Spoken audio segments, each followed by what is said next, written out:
On voit une scène de repas de famille où il y a plein de gens autour de la table, des adultes, des parents, des enfants. Et on voit un des personnages, il est menacé, quoi. C'est un peu inhabituel parce que souvent, quand on parle des pressions qui s'exercent dans un couple ou des violences conjugales, on va plutôt imaginer l'homme qui va exercer plutôt son contrôle ou sa maîtrise sur sa femme. Et là, on nous présente la femme comme la menace sur son mari. On peut se demander, est-ce que c'est toute la question de la violence qu'on peut avoir dans un couple? Est-ce que c'est une forme de violence conjugale mais exercée par la femme?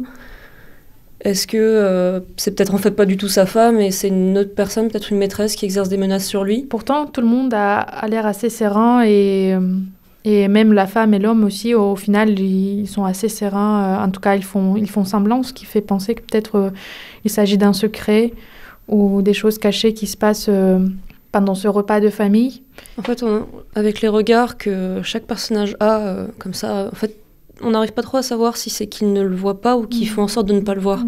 On dirait que ça semble parfaitement normal, que ça arrive comme ça, que c'est normal et que personne ne se pose de questions sur le fait que cette femme est en train de menacer cet homme, finalement. On n'a plus cette image de la femme qui va être menacée par l'homme ou qui va subir une pression de l'homme. Donc finalement, l'homme ne peut pas non plus parler. Je pense qu'il y a plus de chances que les gens ne le croient pas, sous prétexte qu'il est un homme. Dans ce cas-là, ça ne devrait moins arriver. C'est un peu bizarre, mais... Ou alors qu'on se moque de lui, quoi. Oui, tout simplement. Parce qu'il s'est laissé passer la laisse au cou par sa femme. Et je sais pas, qu'un vrai bonhomme, ça fait pas ça, quoi. Et puis, sur le deuxième plan, il y a des tableaux. 3 tableaux qui ont des sujets assez particuliers. Sur le premier, je vois 2 figures, mais d'échelles vraiment différentes. Une toute petite et une toute grande qui crient sur l'autre. Et puis, sur l'autre tableau, on voit un octopus, on peut dire comme ça, c'est ça? Ce qui peut-être aussi pourrait symboliser une sorte d'étouffement, parce qu'avec ces tentacules, on pourrait être emprisonné.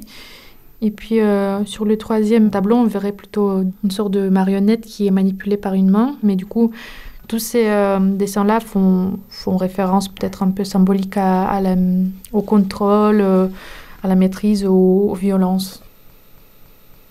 La femme veut pas être perçue comme... elle veut garder ça secret, quoi. Elle veut pas être perçue comme une espèce de mégère, quoi. Elle veut que ça reste invisible. Et ça fait aussi penser un peu à une laisse, comme si elle voulait que son mari se tienne bien devant les invités, fasse bonne figure pour envoyer une certaine image. En fait, c'est légèrement ironique, je trouve, comme image. Souvent, on a tendance à associer comme ça cette idée de la famille aisée, donc avec toute l'éducation qui va derrière, où on apprend toute la tolérance. Et là, on a une image avec un personnage qui n'est pas libre, finalement, de ses gestes et de ses mouvements, alors qu'on aurait cette idée que, dans ce genre de famille, on sait qu'il faut être libre, il faut permettre aux autres de faire un peu ce qu'ils veulent.